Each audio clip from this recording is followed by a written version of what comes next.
Question de Madame Soumia Bouroua à Monsieur le ministre délégué auprès du ministre de la Transition écologique et de la cohésion des territoires, chargé de la ville et du logement. La parole est à Madame Soumia Bouroua. Merci. Merci Madame la Présidente, Madame la Ministre. Il y a 5 ans, le rapport parlementaire conduit par Monsieur les députés François Cornu-Gentil et Rodrigue Cocuendo actait pour la première fois que oui, l'État, dans l'exercice de ses missions régaliennes, est défaillant en Seine-Saint-Denis. Plus personne ne peut ignorer aujourd'hui que nous faisons face à un manque de professeurs dans les écoles, un manque de policiers, un manque de fonctionnaires dans les services publics et bien évidemment dans les tribunaux. Cette carence de la part de l'État est très mal vécue par les habitantes et les habitants de mon département. Ils et elles demandent simplement à bénéficier des mêmes services publics, les mêmes ressources que dans les départements voisins. Lors de mes permanences, je reçois chaque semaine des citoyens dont la demande de logement social n'est toujours pas satisfaite après plusieurs années d'attente.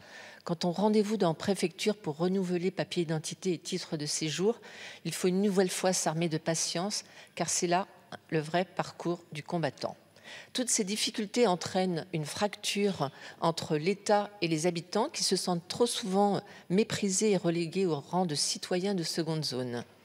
En 2019, Édouard Philippe, qui était alors Premier ministre, engageait un plan d'ampleur pour la Seine-Saint-Denis.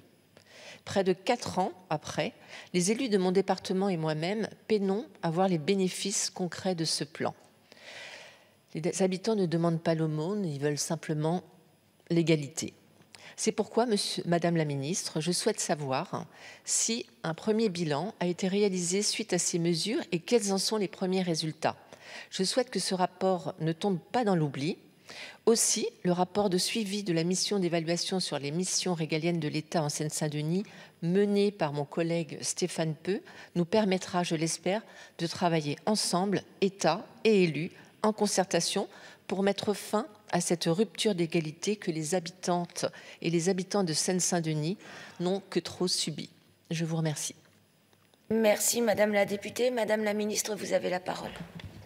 Madame la Présidente, Mesdames et Messieurs les députés, Madame la députée Bouroua, le rapport que vous citez portant sur 3 politiques publiques, je me concentrerai sur la proposition relative à l'amélioration de la formation des policiers et la valorisation de leur engagement dans les secteurs difficiles.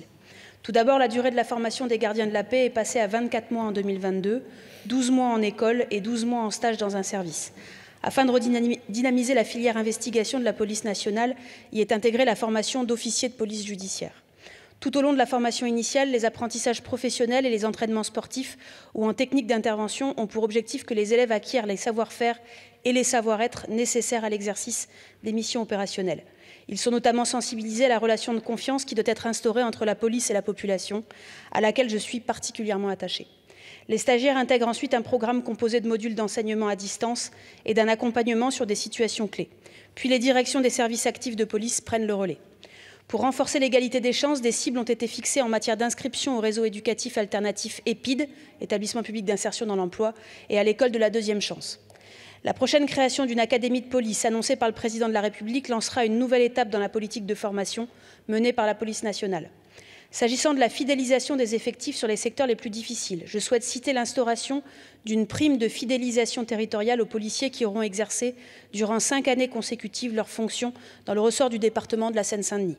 Par ailleurs, nous travaillons à l'accès au logement des fonctionnaires de police en menant des actions auprès des bailleurs sociaux. Nous avons enfin renforcé le service départemental de police judiciaire de la Seine-Saint-Denis qui dispose aujourd'hui de 119 agents, chiffre proche des préconisations des rapporteurs qui estimaient un besoin de 121 policiers dédiés à ces missions d'investigation en Seine-Saint-Denis. Je vous remercie. Merci Madame la Ministre. Madame la députée. Merci Madame la Ministre pour votre réponse. Alors en effet, on constate, en tout cas en Seine-Saint-Denis, qu'il y a eu beaucoup de travail qui a été fait sur ce plan-là, sur les policiers. Enfin, en tout cas, dans ma ville, on le constate. Mais ma question était beaucoup plus large au niveau des services publics.